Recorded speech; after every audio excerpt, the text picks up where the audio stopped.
Olá, querido. Graça e paz. É uma alegria poder contar com a sua participação, a sua audiência para o nosso quadro Papo na Quarta. E hoje, para o nosso quadro, nós vamos bater um papo sobre um tema que eu entendo que seja importante e relevante para o momento, que é a saúde mental pós-pandemia. E para bater esse papo, nós convidamos a nossa irmã, doutora Fabíola Oliveira Silva Melo. Ela é psicóloga clínica e também neuropsicóloga. Doutora Fabíola, seja bem-vinda à nossa igreja, ao nosso quadro Papo na Quarta. E, por favor, dê a sua saudação aos nossos irmãos, por gentileza. Tá certo. Primeiro, muito obrigada pelo convite. Bom dia a todos. Para mim é uma alegria falar sobre saúde mental. Eu que sou uma profissional da saúde mental, atuo na área da psicologia clínica já há alguns anos e, como já foi dito, é um tema de grande relevância. Por quê? Porque todos nós, de alguma forma, temos sido afetados, pela pandemia. Então, para mim é uma alegria poder estar aqui essa manhã e contribuir para os nossos ouvintes, para os nossos telespectadores. Obrigada pelo convite. Nós também nos sentimos honrados e felizes por ter conseguido ajeitar a agenda para vir bater esse papo conosco. Doutora Fabíola, normalmente eu gosto de iniciar o nosso papo pedindo ao nosso entrevistado ou entrevistada que nos dê uma definição do tema. Então, como nós podemos definir de forma assim bem prática o que vem a ser a saúde mental? Sim, saúde mental é uma sensação de bem-estar físico, emocional, também social. E esse é um conceito defendido pela Organização Mundial da Saúde, há muitos anos. Só que esse conceito ele tem sido ampliado. Por quê? A gente não pode pensar que a saúde mental é só a ausência de uma doença, a ausência de um transtorno. É o indivíduo ter a capacidade de lidar com situações rotineiras, que é desenvolver situações problemas, resolver situações problemas, atuar na sua linha de trabalho, contribuir para a sua comunidade, ter a capacidade de vencer desafios. Então, o indivíduo que tem saúde mental, ele consegue gerenciar os desafios que são comuns da nossa vida diária.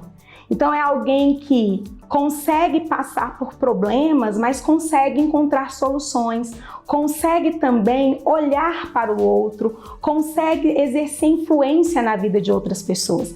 É um conceito que eu diria, pastor, muito amplo, muito complexo, porque a Organização Mundial da Saúde tem sido questionada sobre, mas é um conjunto de bem-estar. A gente não está bem o tempo inteiro.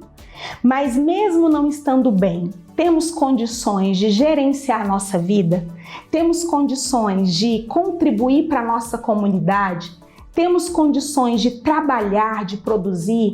Se sim, isso é saúde mental.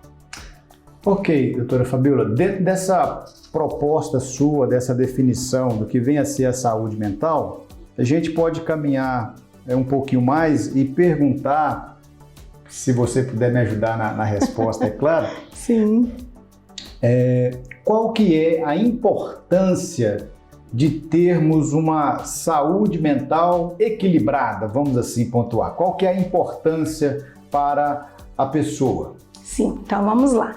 É importante porque depende da nossa saúde mental, por exemplo, os nossos relacionamentos interpessoais, a nossa capacidade de trabalhar, a nossa qualidade de vida, também a nossa saúde física, porque existe um termo que nós usamos muito na psicologia, que são as doenças psicossomáticas, que, por exemplo, são doenças que começam no campo das emoções e elas vão afetando o nosso corpo. Então, da saúde mental depende tudo isso, como eu me relaciono com o outro, como eu me relaciono comigo mesma, como é que eu trabalho, se eu sou uma pessoa produtiva, se eu sou alguém que tem uma qualidade de vida, sabe gerenciar o tempo. Então, praticamente a nossa vida vai depender da nossa saúde mental. Por isso que o conceito é tão amplo e por isso a necessidade de cuidarmos dela.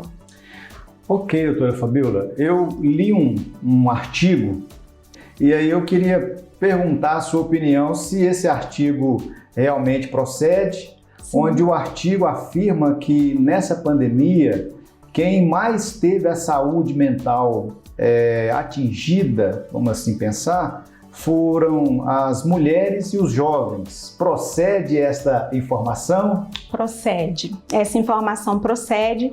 Algumas pesquisas mostram que as mulheres foram diretamente afetadas, e aí quando eu penso nessa pergunta, eu lembro que dentro da psicologia e dentro da psiquiatria, a gente já faz uma análise, um estudo sobre as doenças mentais relacionadas ao gênero, né? Então, alguns transtornos mentais, como por exemplo a depressão, antes mesmo da existência da pandemia, já afetava mais as mulheres do que os homens. Então, mulheres desenvolvem, estatisticamente falando, mais depressão do que os homens. O que a gente nota? A gente nota que as mulheres também buscam mais ajuda, Pastor Romildo. Então, é até algo que eu gosto de falar sempre que eu tenho oportunidade. Homens, busquem ajuda também. As mulheres falam mais, então elas tratam mais. E aí, quando a gente pensa na pandemia, a gente vai pensar no seguinte: mulheres foram muito afetadas e aí tem muitos fatores envolvidos. Nós vamos ver aí a mulher como uma função de multitarefa, acumulando muitas atividades, além da dupla jornada de trabalho. A gente vai ver também a questão da diferença social, a diferença econômica que as mulheres já sofrem antes mesmo do contexto de pandemia.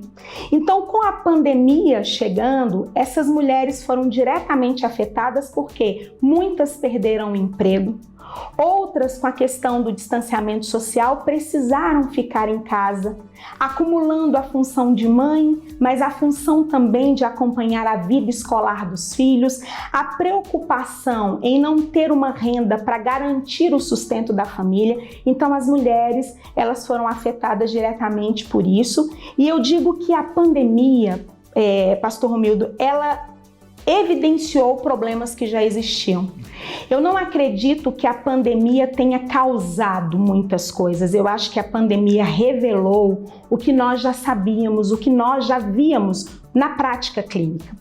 Quando a gente pensa nos jovens, e aí pesquisas mostram que jovens, principalmente entre 16 e 24 anos de idade, foram diretamente afetados, em que fase esses jovens estão? Fase final da educação básica, e fase inicial e final também do ensino superior. Então, o que acontece? É um período de muitas expectativas para esses jovens. É uma expectativa sobre a carreira profissional, sobre a vida profissional. É uma fase em que esses jovens também não conseguem ainda muitos empregos. E é uma fase, quando a gente pensa ali, adolescência e início da juventude, fase essa em que os relacionamentos interpessoais são fundamentais para o aprendizado, são fundamentais para a construção da identidade, para a construção de quem eu sou.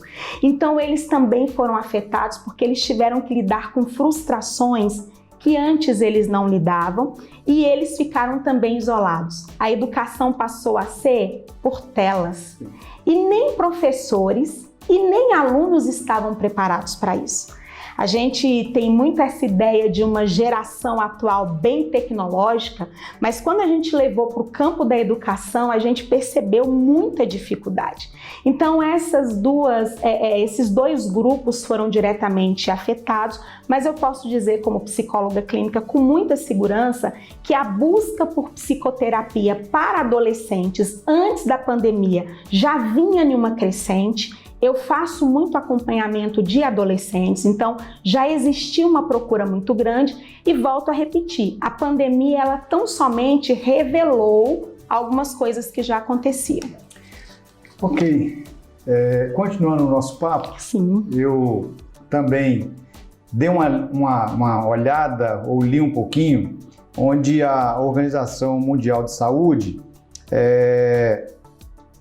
pontua algumas áreas, algumas questões que estão fazendo, tanto a Organização Mundial de Saúde como outros órgãos, para ajudar na melhor saúde mental das pessoas pós-pandemia. Você pode pontuar para a gente algumas questões que estão sendo levantadas para poder auxiliar as pessoas a enfrentarem esse problema na saúde mental pós-pandemia? Sim, eu também tenho acompanhado e, querendo ou não, a gente busca muitas informações, né, no site oficial da Organização Mundial da Saúde.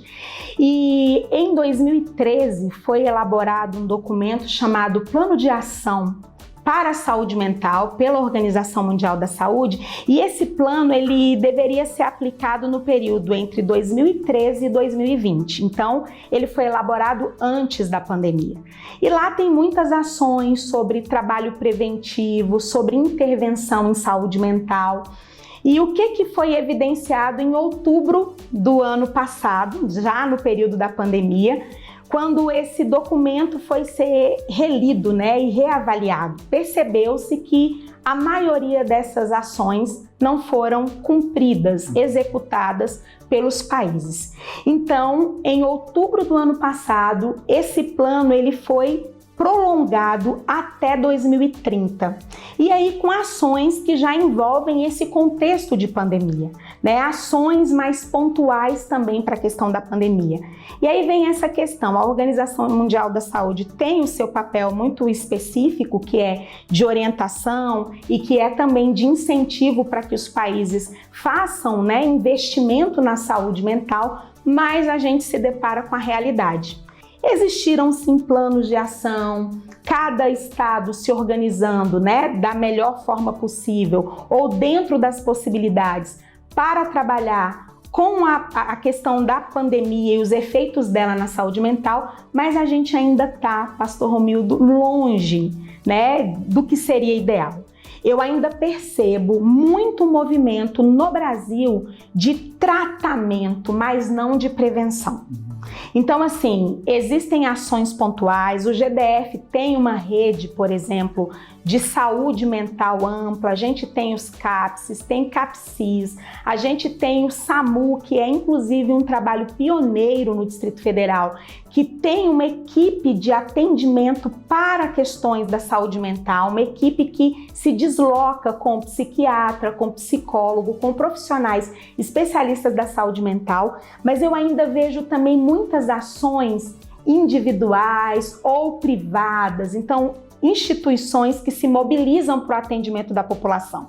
Universidades, por exemplo, que têm clínica escola, que são as universidades, as faculdades que têm o curso de psicologia, prestando atendimento para famílias enlutadas, prestando atendimento, né, para pessoas que tiveram Covid e que desenvolveram uma série de transtornos por conta da Covid, superaram a Covid, mas ficaram com sequelas. E o que eu posso dizer é que nós temos um caminho ainda pela frente. Eu penso que o Brasil ainda precisa olhar com atenção para a saúde mental.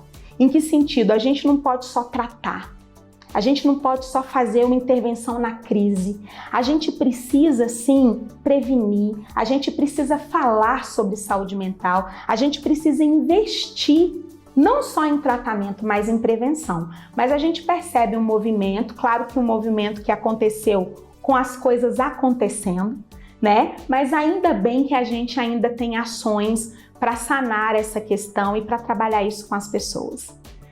Doutora Fabíola, quais são os grandes desafios que nós enfrentamos hoje enquanto sociedade pós-pandemia? Sim, nós temos muitos desafios, né? Como eu disse anteriormente, Pastor Romildo, nós temos aí dois grupos em especial que nós precisamos olhar com atenção. Tivemos aqueles pacientes que se recuperaram da Covid e algumas sequelas nós ainda não conhecemos. Algumas consequências que essas pessoas estão apresentando agora nós ainda não conhecemos. Então a gente está tendo muitas pessoas com adoecimentos mentais pós-pandemia. Por exemplo, o TEPT, que é o transtorno de estresse pós-traumático, muito presente em pacientes que tiveram Covid, que se recuperaram. Temos os profissionais da saúde que a gente já começa a perceber os efeitos da pandemia na vida dessas pessoas, mas ainda não sabemos todos os efeitos. Esses profissionais lidaram diretamente com a morte, vendo por dia muitas pessoas morrerem e se sentindo impotentes. Então a gente também tem o desafio, por exemplo, do crescimento vertiginoso de casos de depressão, ansiedade, transtornos obsessivos compulsivos. Então, nós temos o agravamento da saúde mental das nossas crianças, porque nós temos crianças que nasceram nessa pandemia, crianças que por 2 anos ficaram sem a convivência social com familiares, avós, com amigos, sem irem para a escola, e a escola tem um papel fundamental no desenvolvimento de uma criança. Tivemos também adolescentes que enfrentaram aí a pandemia nos anos escolares, então a gente tem também o desafio de problemas educacionais, dificuldades educacionais. Então eu posso dizer que nós ainda estamos levantando todos esses prejuízos e nós todos, enquanto sociedade, vamos ter que atuar. E eu, por exemplo, acredito muito no papel da igreja. Por que eu falo da igreja agora, né? Porque antes mesmo da pandemia, nós já sabíamos que uma pessoa que pertence a um grupo, a uma comunidade religiosa, Pastor Romildo, isso é fator de proteção para a saúde mental. Então, eu vejo também que um desafio é a gente mobilizar diferentes espaços e diferentes partes da nossa sociedade, igreja, comunidades que desenvolvem trabalhos específicos com pessoas, para a gente unir forças e trabalhar com os desafios que já estão aí. Eles não chegarão, eles já estão aí. Doutora Fabíola, já estamos caminhando para o final do nosso papo aqui. O tempo passou tão rápido que o assunto é muito importante, relevante, interessante. Diante daquilo que nós conversamos, vamos pensar que está nesse momento nos assistindo alguém que está vivenciando um problema na sua saúde mental. Qual é ou quais são as dicas, de forma assim bem prática, sabendo que é todo um processo, mas de forma bem prática, você pode elencar para auxiliar essa pessoa que no momento está vivenciando esse problema com a saúde mental? Então, assim, são muitas as dicas, mas eu quero ser bem pontual, como o pastor Romildo pediu, né? Primeiro fale dos seus sentimentos. Você precisa conversar.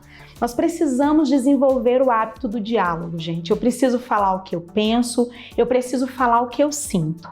Eu também gosto de falar muito de hábitos saudáveis. Então, dormir bem. Por quê? Enquanto nós dormimos, nós produzimos uma substância no nosso cérebro chamada melatonina. E essa substância, ela favorece a regulação do nosso humor. E eu percebo que a gente está dormindo cada vez menos. Então, durma bem, alimente-se bem, pratique atividade física. Pastor Romildo, o senhor não tem noção do quanto as pessoas ficam às vezes bravas conosco quando dizemos assim, faça atividade física. Mas puxa, eu vim no psicólogo ou vou no psiquiatra para dizer que eu tenho que fazer atividade física. Pratique atividade física, porque isso favorece o seu modo de pensar a vida. Não é só um cuidado com o corpo, mas é também um cuidado emocional. Eu também diria para as pessoas, selecione quais as informações que você precisa ter, as fontes das suas informações. A pandemia trouxe um problema que foi assim, a gente foi tão bombardeado por informações que a gente já tinha até pânico de algumas coisas. Por quê? Porque a gente não seleciona, a gente acaba absorvendo tudo. Então, selecione as informações que você vai consumir. Eu também diria que nós precisamos reforçar os nossos laços emocionais, os nossos vínculos familiares, vínculos de amizade. Nós estamos atravessando isso juntos e ninguém precisa passar por isso sozinho. Eu também gosto muito de orientar os meus pacientes a desenvolverem espiritualidade. Como eu disse anteriormente, pesquisas já mostram que o desenvolvimento da espiritualidade é um fator de proteção. Então, você pertencer a uma comunidade, você acreditar em algo maior do que tudo isso que nós estamos vivendo aqui, também te protege. Eu também diria, tenha lazer. As pessoas hoje acham que lazer é só um luxo. Não, gente. Nós precisamos descansar. Nós precisamos dedicar tempo a coisas que nós temos alegria em fazer. E eu diria também para as pessoas que elas precisam saber gerenciar bem o tempo. Então, estabelecer uma rotina e dentro dessa rotina você incluir também, né, momento de descanso, momento de lazer com a família, leitura, sono, passeios, isso também é importante. E não menos importante é buscar ajuda, caso você perceba que as suas emoções já estão gerando um prejuízo na sua vida. Porque o que a gente fala que é um transtorno, Pastor Romildo? É tudo aquilo que vai gerar prejuízo na minha vida diária. Então, se eu percebo que eu estou ansiosa, se eu percebo que é uma tristeza que já me acompanha há um tempo, se eu percebo uma agitação incomum, busque ajuda profissional. Nós temos ainda muitos tabus sobre os profissionais da saúde, mas são pessoas que estudaram e estudam muito para ajudar você. Então eu diria, cuide-se. Eu gosto de um texto que está em 1 Timóteo, no capítulo 4, verso 16, em que é dito assim: cuide de ti mesmo e da sã doutrina.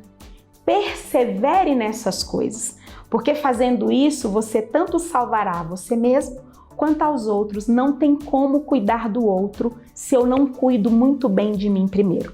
Isso vai ajudar você mesmo, a você mesma e as pessoas que você ama também. É isso. Querida, doutora Fabíola deu aí para você umas dicas preciosas e eu quero apenas reforçar para você que Jesus te ama. Aproxime-se de Jesus, fale dos seus problemas para Ele, e certamente Ele vai te abençoar. E como a doutora Fabíola também disse, a espiritualidade é importante. A 4ª Igreja Presbiteriana de Taguatinga, aqui no DF, está de portas abertas para receber você e a sua família. Queremos orar por você, queremos ajudá-lo, instruí-lo na palavra de Deus. Então essa igreja está de portas abertas. Coloque no coração as orientações que a doutora Fabíola te deu e venha aqui fazer uma visita na 4ª Igreja, que nós queremos abençoar a sua vida. Doutora Fabíola, chegamos ao final do nosso papo, foi uma alegria recebê-la e que Jesus abençoe você, a sua distinta família. Por favor, dê a sua saudação final aí para os nossos irmãos que participam conosco. Certo, eu que agradeço pelo convite, Pastor Romildo.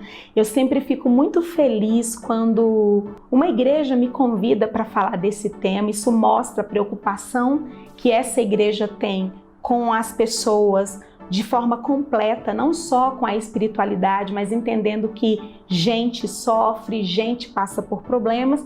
E o que eu quero dizer é meu muito obrigada a você que nos acompanha e que entende a importância dessa temática. Agradeço mesmo e agradeço pelo convite, imensamente grato pelo convite. A alegria foi nossa, doutora Fabíola.